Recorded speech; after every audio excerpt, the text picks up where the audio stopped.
Queridos irmãos e irmãs, especialmente aqui os membros, os integrantes do Conselho Paroquial de Pastoral que participam desta celebração, ouvimos estas palavras das Sagradas Escrituras que iluminam esta nossa celebração. O primeiro texto mostra essa nossa profunda vinculação ao destino, à pessoa de Jesus Cristo.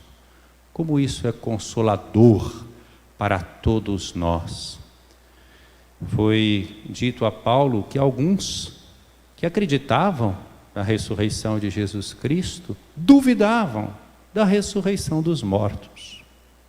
E nesse capítulo 15 da primeira carta de São Paulo aos Coríntios, ele deixa bem claro que se nós não acreditamos na ressurreição dos mortos, então nós temos que ser coerentes, não vamos acreditar também na ressurreição de Jesus Cristo, porque se os mortos não ressuscitam, Jesus Cristo que ressuscitou como primícias, como cabeça do corpo que é a igreja, então se o corpo não vai ressuscitar, a cabeça também não ressuscitou, né?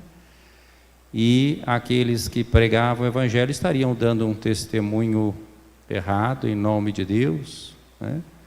E nós estaríamos todos ainda então prisioneiros dos nossos pecados, sem um horizonte de salvação.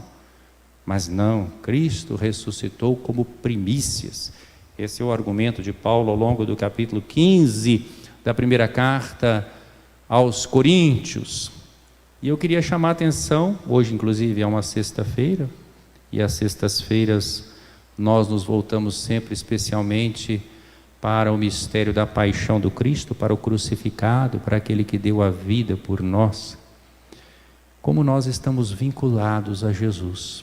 Assim como Jesus triunfou da morte, ressuscitando, aqueles que são associados ao Cristo pelo mistério pascal, através da fé e do batismo, participam do mesmo destino de Jesus Cristo, da sua vitória. Nós estamos rezando por várias pessoas aí falecidas.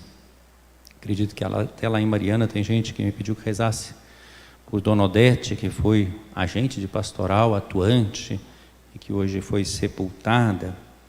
E nós acreditamos então nessa vitória do Cristo e, portanto, a vitória daqueles que são de Jesus Cristo. O Consolador é isso, é que a vida de Jesus e a nossa vida não se separam mais. Isso tem consequências enormes para a nossa fé e para a nossa atuação pastoral evangelizadora. Significa que o trabalho pastoral missionário que nós realizamos não é fruto simplesmente de uma organização nossa, de um voluntarismo nosso, de um planejamento e organização perfeitos. Não. É fruto da ação do Espírito Santo no corpo da igreja, que faz parte do corpo do Cristo ressuscitado. Os grandes evangelizadores são o Pai, o Filho e o Espírito Santo, né? É a Trindade que é evangelizador, o Pai que enviou o Filho e o Espírito. E é por obra exatamente do Pai, do Filho e do Espírito Santo que nós estamos congregados nessa comunidade de fé, de esperança, de caridade, que é a igreja, a comunidade dos discípulos missionários de Jesus Cristo. Então, tudo o que acontece na nossa vida, nós podemos vivê-lo na profunda união com o Cristo. Paulo enfatiza o quê? Cristo morreu e ressuscitou por nós. Parece uma obviedade, que já ouvimos isso tantas vezes, mas isso é muito profundo. Morreu e ressuscitou por nós. Significa que cada um de nós pode dizer: é por ti, Jesus, que eu quero fazer o bem. É por ti, Jesus, que eu quero renunciar ao pecado. É por ti, Jesus, que eu aceito essa dor na minha vida. Significa que nós somos contemporâneos de Jesus. Não vivemos no tempo do Jesus histórico, mas nós vivemos no tempo do Cristo ressuscitado que está presente na história. Eis que estarei convosco todos os dias até o final dos tempos. Eu estou rezando a missa por uma reunião pastoral ou espiritual. As orações são essas. E por isso, propositadamente, eu puxei como antífona aquela frase do Evangelho, onde 2 ou 3 estão reunidos em meu nome, eu estou no meio deles. Então, o nosso trabalho evangelizador não é nosso, é do Cristo. E nós devemos dizer, estamos reunidos por Ti. Queremos trabalhar por Ti, assim como por nós morrestes e ressuscitastes. Então, a nossa vida está escondida em Deus com Cristo. Essa é a vida do cristão. No Evangelho, nós vemos um trecho bonito, relatado por Lucas. Todos os evangelistas mostram a presença das mulheres na vida de Jesus. Só que os demais mostram a presença das mulheres, particularmente no final da vida de Jesus. Porque naquele momento justamente da cruz, os homens fugiram e quem permaneceu foram as mulheres. E as primeiras também a testemunhar a ressurreição, a comunicar a ressurreição, foram as mulheres. Isso todos os evangelistas mostram. Mas Lucas chama a atenção para a presença das mulheres na vida pública de Jesus. E esse trecho, então, do capítulo 8 aqui, aliás, no capítulo anterior de Lucas, alguns trechos nós ouvimos essa semana, nós vimos várias presenças das mulheres. Jesus ressuscita o filho da viúva de Naim. Jesus perdoa aquela pecadora que entra na casa de Simão. E aqui, no capítulo 8, Jesus andava por cidades e povoados, é a atividade missionária de Jesus, pregando e anunciando a boa nova do reino. Os 12 iam com ele, todos nós sabemos, os 12 que ele tirou do meio daquele povo, e que são nomeados, e também algumas mulheres, ou seja, elas estão aqui equiparadas aos 12, vão os 12 e vão algumas mulheres, por onde Jesus passava. A gente pensa que isso é banal, mas não é não. Primeiro que um rabi não ficava andando assim, cheio de gente com ele para cá e para lá. As pessoas vinham ouvir o rabi e eram só os homens. Jesus não, andava em condições difíceis por toda parte, seus discípulos iam com ele e também um grupo de mulheres.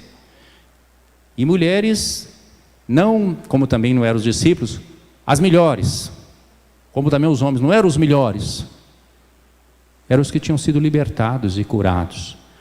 Também algumas mulheres que haviam sido curadas de maus espíritos e doenças, que tinham experimentado o amor libertador e misericordioso de Jesus, porque só quem experimenta o amor misericordioso e libertador de Jesus pode se tornar missionário, embaixador da misericórdia de Deus neste mundo.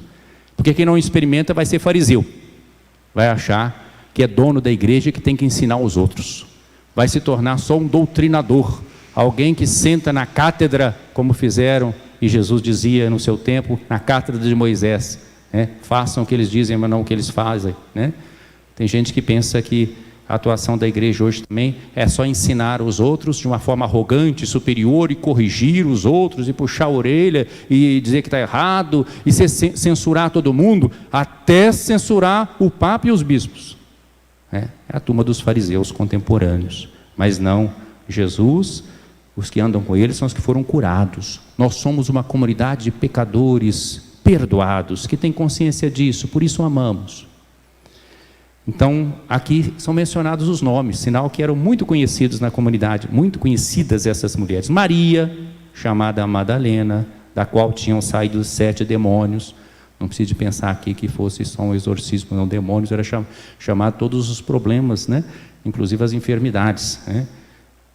Tinham saído 7 demônios, Joana, mulher de Cusa, alto funcionário de Herodes, Susana e várias outras mulheres, né? O fato desses nomes serem mencionados é porque eram bem conhecidas no meio do círculo dos discípulos de Jesus, que ajudavam a Jesus e aos discípulos com os bens que possuíam. Essa é a nossa igreja. Quando nós falamos de uma igreja de comunhão e de participação, uma igreja ministerial, uma igreja servidora, não são ideias novas, é simplesmente voltarmos a Jesus e aceitarmos o que Ele fez, que foi revolucionário. Ele se dirigiu sem preconceito a todo tipo de pessoa, homens, mulheres, crianças, pecadores, estrangeiros, né? Então nós somos a ser essa igreja. É dessa igreja que fala o Papa Francisco. Uma igreja em saída missionária, uma igreja servidora, uma igreja profética, uma igreja pobre com os pobres. Louvado seja nosso Senhor Jesus Cristo.